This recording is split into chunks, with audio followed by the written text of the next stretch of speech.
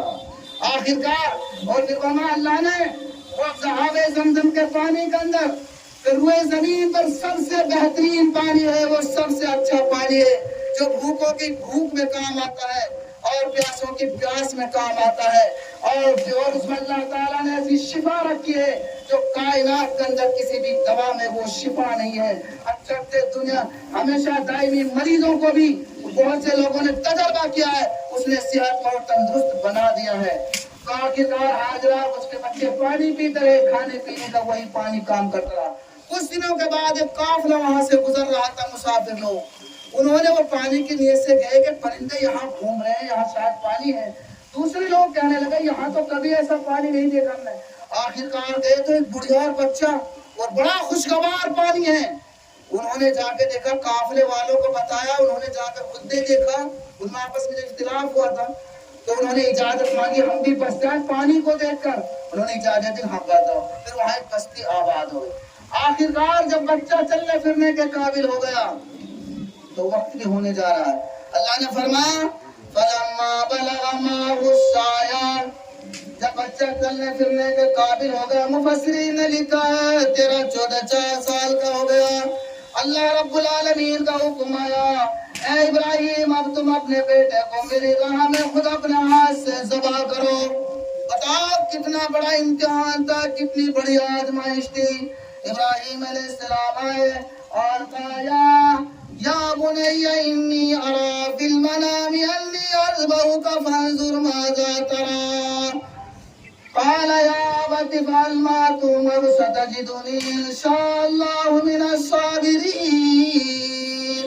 اور کہا کہ بیٹا میں نے خواب میں دیکھا ہے میں تجھے ذبح اپنے ہاتھ سے ذبح کر رہا ہوں۔ دیکھو کتنا مطیع فرما بردار بیٹا تھا، کہنے لگا یہاں جان کا مسئلہ ہے کوئی اور مسئلہ نہیں۔ کہا ہے ابا جان جو اللہ نے آپ کو حکم دیا ہے آپ اس کو کر گزریے، مجھے ذرہ برابر بھی اس پر کوئی ڈر نہیں خوف نہیں ہے، اللہ کے حکم پر آپ کے حکم پر میں بالکل بخوشی راضی ہوں، میں کاٹا جاؤں ذبح ہو جاؤں کوئی پرواہ نہیں ہے، بلکہ میں تو یہ کہتا ہوں اللہ نے جو آپ کو حکم دیے آپ اس کو جلدی کریے۔ آخرکار لمبا واقعہ ہے، دونوں باپ بیٹے مینا کی طرف جب روانہ ہوئے تو شیطان حاجرہ کے پاس آیا، اس کو بہکایا اور کہا کہ تیرے بیٹے کو کاٹنے کے لیے لے گئے، تو حاجرہ نے کہا کہ میرے پہ اگر کاٹیں گے تو بغیر ویسے ہی نہیں کاٹیں گے، اللہ نے ان کو حکم دیا ہوگا، اگر اللہ کا حکم ہے تو میں راضی ہوں خوش ہوں میرا بیٹا اللہ کی راہ میں کٹ جائے ذبح ہو جائے۔ آخرکار جب دونوں باپ بیٹے تیار ہو گئے، بالکل قرآن کہتا ہے فَلَمَّا أَسْلَمَا، دونوں باپ کاٹنے کے لیے اور بیٹا کٹنے کے لیے سچے دل سے تیار ہو گئے، کوئی ڈرامہ ناٹک نہیں، کوئی جھوٹ موٹ کی بات نہیں۔ اللہ نے وَتَلَّهُ لِلْجَبِينِ، اور زمین پر بھی کاٹنے کے لیے جانور کی طرح سے پھیلا دیا تھا بچھا دیا تھا، اور چھری چلائی، اللہ کی طرف سے حکم آیا اے چھری ہمارے بندے کا ذرا بر بھی روٹا نہ کٹ جائے کھال نہ کٹ جائے، وہی چھری جتنے کاٹنے کا جو کام کرتی ہے ذرا برابر بھی نہیں کاٹا، اور اللہ تعالیٰ کی طرف سے آواز آئی وَنَادَيْنَاهُ أَن يَا إِبْرَاهِيمُ قَدْ صَدَّقْتَ الرُّؤْيَا إِنَّا كَذَلِكَ نَجْزِي الْمُحْسِنِينَ۔ اے ابراہیم میرا کام تیرا امتحان لینا تھا، میرا مقصد تجھے آزمانا تھا، تیرے بیٹے کو کٹوانا نہیں تھا، تو نے اپنا خواب سچا کر دکھایا، اور وَفَدَيْنَاهُ بِذِبْحٍ عَظِيمٍ إِنَّ هَذَا لَهُوَ الْبَلَاءُ الْمُبِينُ۔ ان میں اسیاق و سماع کی آیات میں تو کہا فرمایا کہ دیکھو، اور جنت سے اسی وقت اللہ نے جبرائیل کو حکم دیا کہ جبرائیل جاؤ جنت سے دمبا لے کے آؤ اور ابراہیم کے سامنے لے آؤ۔ جبرائیل آئے، اسماعیل کو ان کے نیچے سے کھینچا، تمبے کو لٹایا اور تمبے پہ پھر ابراہیم سے کہا اب اس کو کاٹو، وہی چھری جس نے اسماعیل کو نہیں کاٹا تھا تمبے پہ چلائی تو وہ ذبح ہو گیا، اور فرمایا وَتَرَكْنَا عَلَيْهِ فِي الْآخِرِينَ، ابراہیم تو نے ہمارا حکم سچا کر دکھایا، اب تیرے بعد ایسے ہی قربانیاں جانوروں کی تا قیامت دیتے رہیں گے۔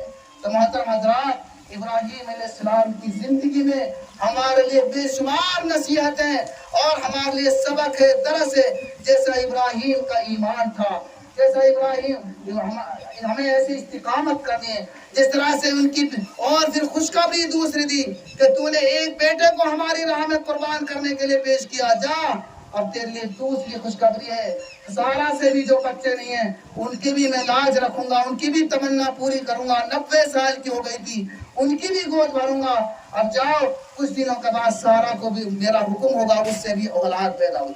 سارا کو جب یہ خوشخبری سنائی اس نے مارے شرم پہ اپنے منہ پہ ہاتھ مارا کہ میں 90 سال کی بوڑھی ہوں مجھے کیسے اولاد ہوگی، تو کہا فرشتے بشارت لے کے آئے تھے اللہ کا حکم ہے ضرور بیٹا ہوگا تیرا، اس کا نام بھی صاحب ہوگا، اللہ نے ویسے ہی کیا۔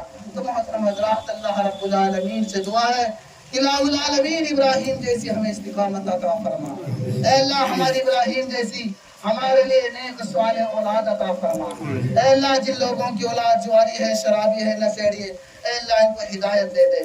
اے اللہ ان کی طرف سے ان کے والدین کو ٹھنڈک پہنچا دے۔ اے اللہ ذلت اور رسوائی سے بچا دے، تجزیہ اور تباہی و بربادی سے بچا دے۔ دعا کر لیجیے۔ الحمدللہ رب العالمین۔